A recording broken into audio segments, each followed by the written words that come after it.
Okay, so I'm on a mission to find past shoes that were crash and burns, um, always because I decided to introduce something new to the strategy, to try something a little bit different. And I've always figured that the right thing to do if I do something like that is not to sort of say, oh, I don't like this after 10, 15, 20, whatever bets, but to just go with it until there's a result one way or the other, either bankruptcy or recovery.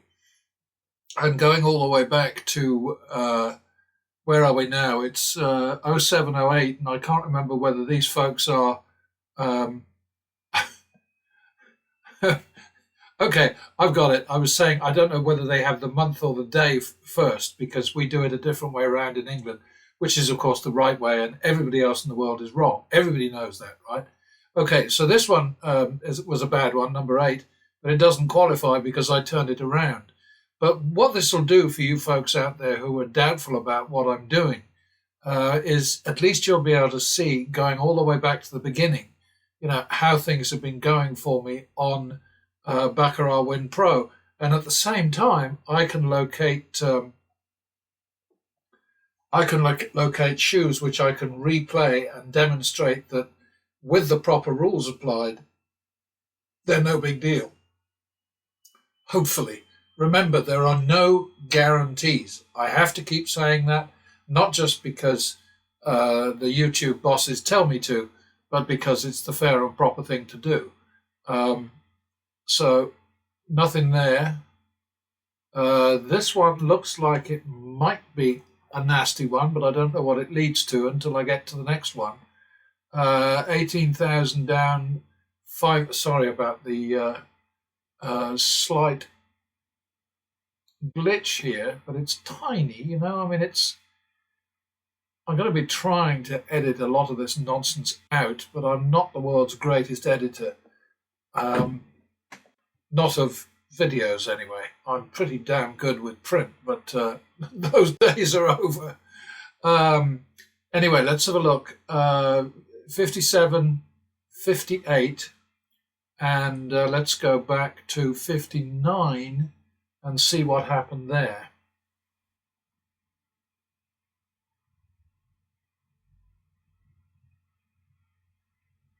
Okay, well, those didn't work because I did, in fact, recover, which, of course, is exactly what I'm supposed to do. However, up here, we've got a nasty set, starting with shoe number 76. So I will be coming back to that shoe, and I really should be much more efficient here. I should be doing 57, 58, and then 76,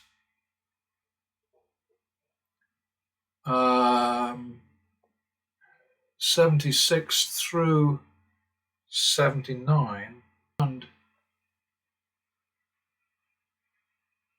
okay, so no permanent nasties there each time we've recovered, and that's what it's all about. I mean, let's face it. You are certain to encounter volatility and difficulty and challenge from time to time.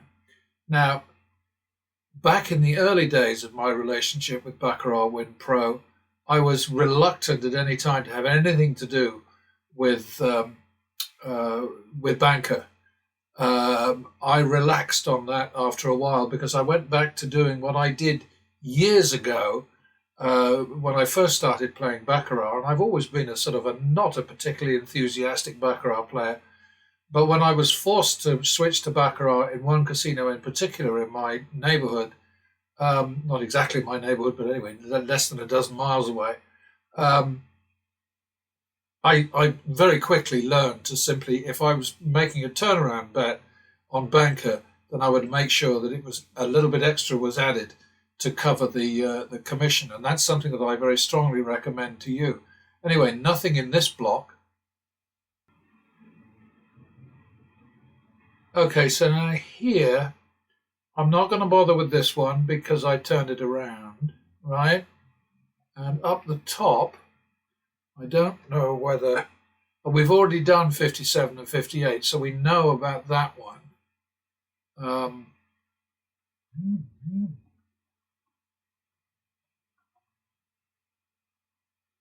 So I'll go back to 54. The platform, not because I have any interest in it other than its efficiency for what I'm doing.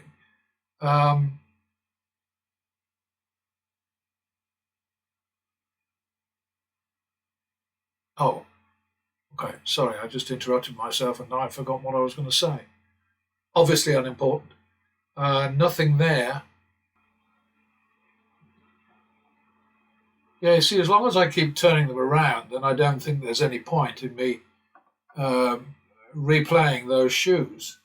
There's just, they were nasty, and then I beat them. That's what it amounts to. I mean, look, I ran away from this one real early. Bailing out is something that I've always done, and I highly recommend it to you. Don't ever, ever bend over. Just get out of there. Move your down and out with you and go after them somewhere else. I mean, let's face it, deadly shoes are hard to find. I hope you're cottoning on to that. Each time I get into trouble, I turn it around. Here it took a couple. See this one? I bailed out of this one early, and then there we are. We're back in the game. But they are difficult to find because this is not a guaranteed strategy. What it is infinitely better than random betting. But it takes a lot of money. It takes a lot of patience, discipline, belief is very important. But you've got all those things together. But the most important factor is a shitload of money. Then you can do a Dana White and beat the casinos night after night. But this is a Alexa, reminder. Stop. All right, so where are we now? We're on 50. I've got to keep looking.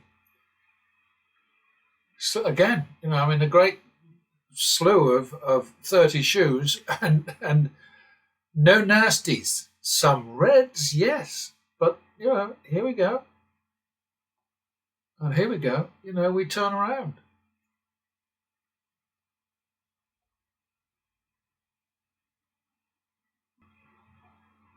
Yeah, I can see me doing a whole series of videos about memory lane. Okay, now look at this one here. 270,000 in the hole. And then the next one I win 276,250. I think I should put down 273 as a contender for a replay. But see, if you go up to stats up here, what it shows is a volume result that's negative, okay? And that entire negative number up there, which annoys the crap out of me, but I can't do anything about it, It comes because of these shoes that I played where I said, okay, I'm going to try something new. Either somebody else has suggested it, somebody who I respect and whose input I appreciate, or it's something that's popped into my own mind. Well, what if I do so-and-so? And what if I don't do that? And that kind of thing. And that's part of the whole process, obviously, of developing a strategy which is not guaranteed to win every time. I hope you're listening, YouTube monkeys, AI prognoses out there. But it is infinitely better than the absolute crap that the people. Okay, so I think shoe number 321 is worth a look, even though I turned it around more or less. So I'm going to have a go at that. And this is going to be a bit sort of jerky and stilted, I'm afraid, because I've never done this before. And I think it's a worthwhile exercise because it gives you a kind of a big picture of baccarat play. I mean, this is an awful lot of work and an awful lot of time, but far better spent this way than going into a casino and just getting thrashed. It's much better to learn new tricks in a safe space, right?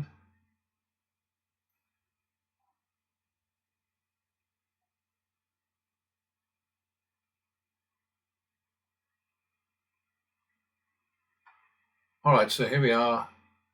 No nasties, no particular nasties here. Back another one.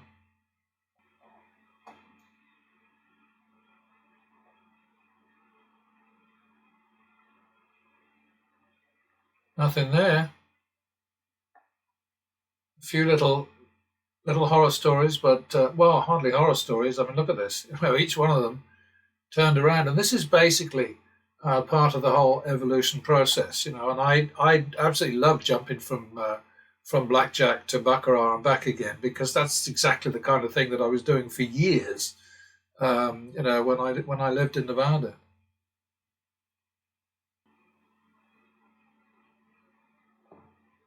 Once again, no horror stories, a nasty little bumpy one there, but quickly turned around.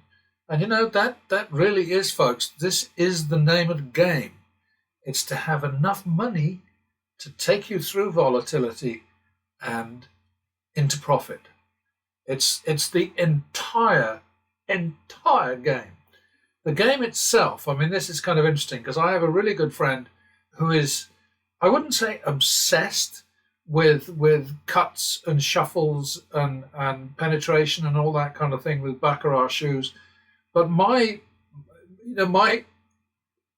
kind of focus all along, since back when, I don't know, back in the 70s, was to say, look, the shuffles, the cuts, the all the stuff that the casinos throw at you, the table limits, the smoke and mirrors, the bells and whistles, the flash and pizzazz, and so on, meaningless. All that matters is patterns, and patterns exist wherever you go, however you play. And if you played in a casino with 1,000 baccarat tables, you made one bet at each table, you would get the same patterns, not identical patterns, but obviously the same experience overall, as if you stayed at one table for 1,000 bets. Absolutely no difference. So that the shuffles don't matter. Nothing matters more than A, the money, B, your comfort, and C, your general kind of mental well-being. So if you're busting for a piss, stop, take it down and out somewhere else, start again. Won't make any difference. If you're uncomfortable because the dealer's rude or the dealer is dumb, stupid, I don't know, just unpleasant, and you meet very, very few of those, I tell you, very few. Dealers, by and large, are in the job that they're doing and good at the job that they're doing because they are people. They like to relate to people. I had one experience once when I went into a casino which was very popular with people from China and Korea, from the East, who are usually very good baccarat players and very good blackjack players, very, very serious and sensible and the whole bit. And I started chatting to a dealer, and he finally, after about 5 minutes, he says to me, "Boy, this is really great." And I said, "What's great? What?" And he says, "I got a player who's talking to me," because he said, the other they come in. Okay, maybe they have bad English or whatever, and they're entitled to do whatever they want. He says they just don't talk to you. They don't even know you're there. So to have a chat with somebody is really great. And then when I finally said, "Okay, well, this has gone bad because the shoe went shitty," he says, "Don't leave me." And he was kidding, but he was a lovely guy. But dealers are great by and large, but boy, when they're crap, ouch, it really makes a difference. Anyway, let's go back again because there's nothing here that's worth replaying.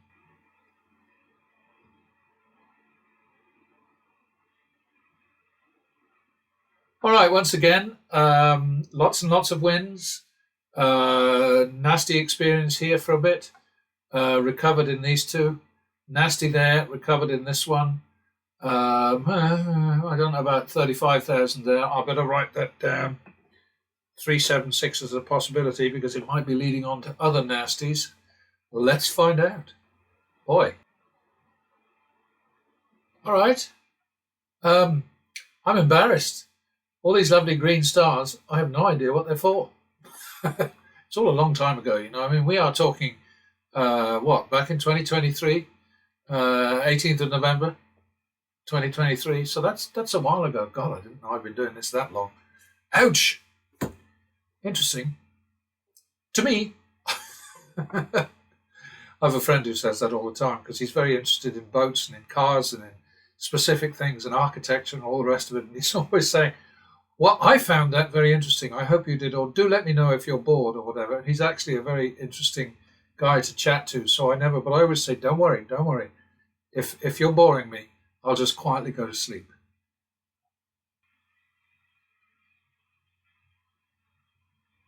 All right then. So seriously, nasty shoes are really rather thin on the ground, aren't they? Every time here in this lot, we turned around and yet more green stars, and I don't know what they are. Oh dear. And another marble rolled away. Clunk. Okay, I think this is about where I'm supposed to say, uh-oh. All right, so 396. Certainly that one needs to be relived, whatever. Because what's the total damage there? It's 253, 588. So that's 401. That's a bust. And then on up to, oh dear. That's pretty damn horrible, isn't it? Really, really nasty. The rest of them, nothing. But I hope that you folks out there are getting from this the simple truth that real danger is very, very rare. Now, of course, obviously, to accept that, you have to trust this sim and you have to trust me. But you're better off trusting this sim and trusting me than you are imitating the professional losers on YouTube who I despair. You know, they are, the more that I watch them, the more I think, you know, these guys are, I don't know, they've lost their compass. They've stumbled into something which may be very profitable, but it's certainly not providing any service that's worth crowing about. And you know, neither am I, because by saying that these games can be beaten if you do it right and if you have the right resources and if you have the right kind of mental state, the right attitude, if you like, you know, I am. It could be said, encouraging people to go into a casino and to play games of chance.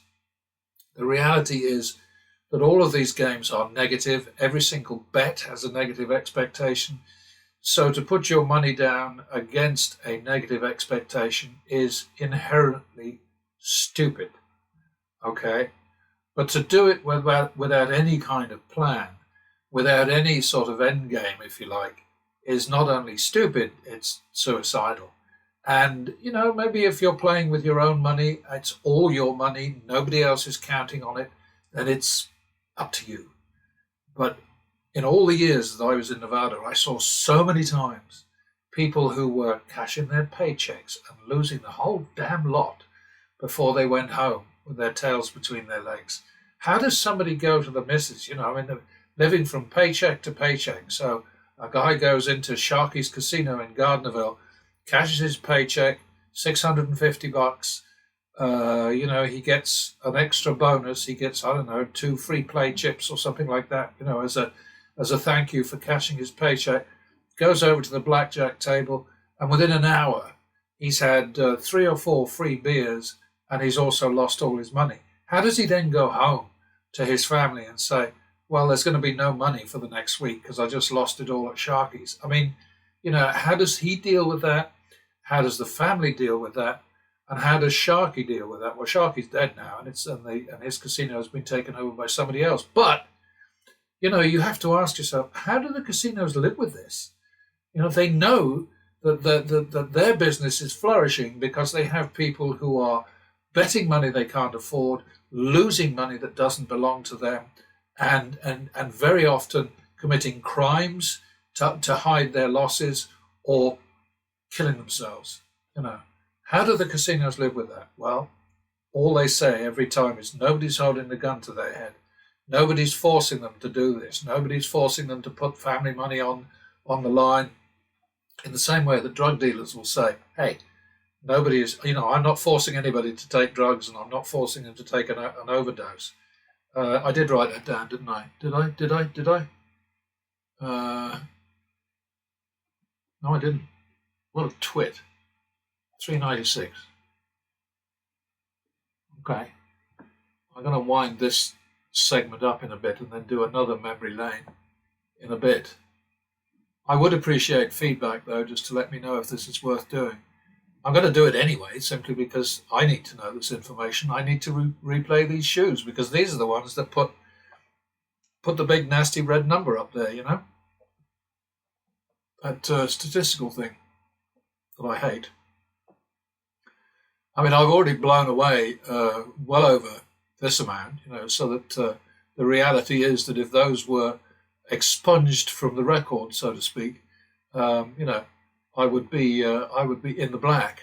But that's not the way that it works. And actually, this is one of the reasons that I love this platform, is because it keeps me honest. Well worth it, I think. Look at the size of the commission. Crazy. Absolutely crazy. And as a percentage of the volume 1, oy, oy, oy. Anyway, I'm going to stop this now, and I'll do memory lane 2 eventually. All right then. So I apologise to my handful of regular followers for this pain in the neck, but I'm going to have to read it out loud, because I think a video without audio will completely discombobulate the AI snoops on YouTube. So here goes, and obviously, if you've seen it before, you can jump forward, and even if you haven't seen it before and you can't be bothered with it, you can also just jump ahead.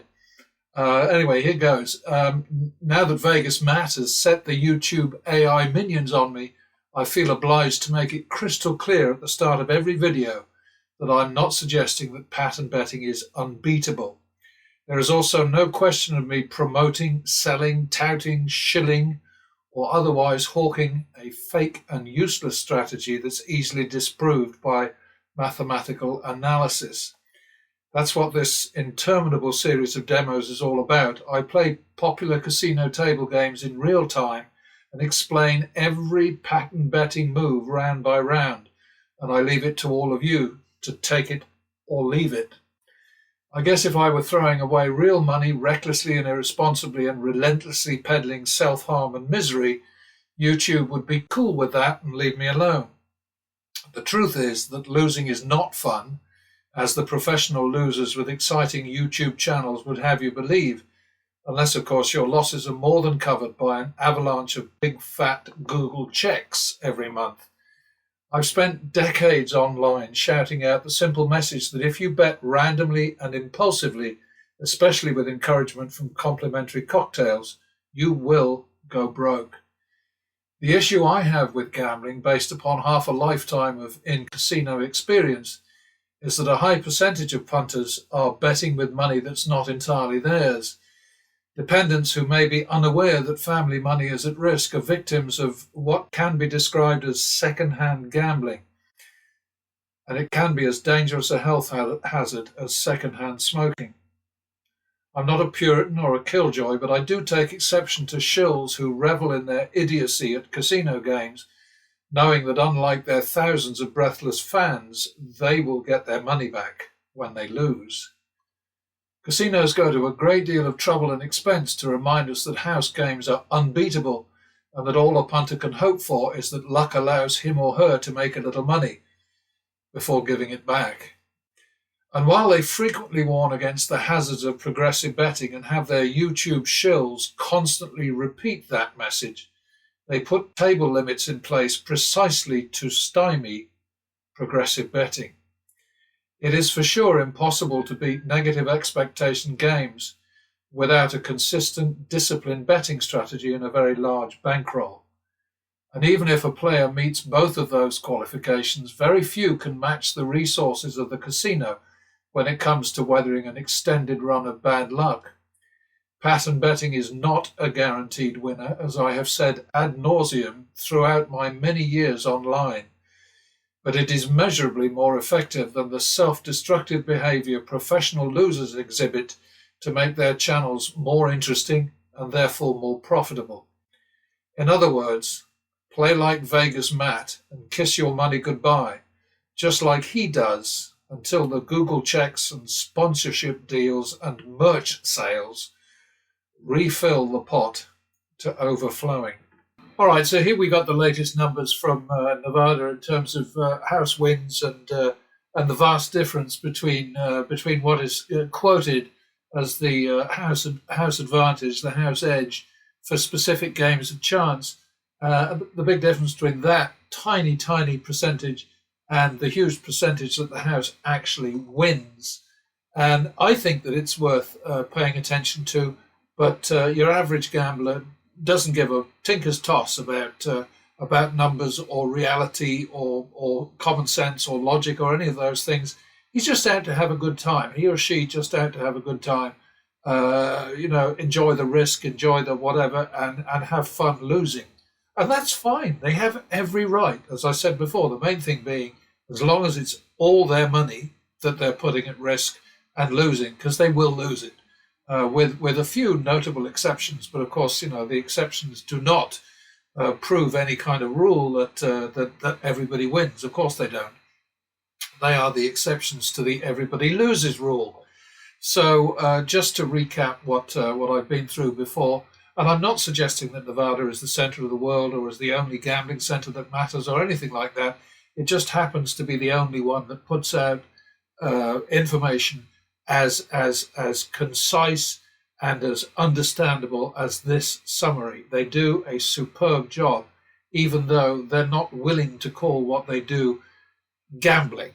It's gaming. And it was gaming long before gaming came along as a term for all of that stuff with paddles and shooting and blah, blah. So they own the word, really. But anyway, look at 21, 14.11% for the house. Should be about somewhere between 0.5 and 0.75% in the house's favour. It ain't. Craps usually considered to be minus 1.4% against the player. Oh dear, 16.32% for the house. Roulette, supposed to be, it's mostly 00 roulette in Nevada. Bloody crooks. So it's minus 5.26%, and oh dear, it's 18.32%. Ultimate Texas Hold'em, you hear people saying all the time, oh, that's less than 2% for the house. Bollocks, 23.12%. Three-card poker, biggest rip-off in the house.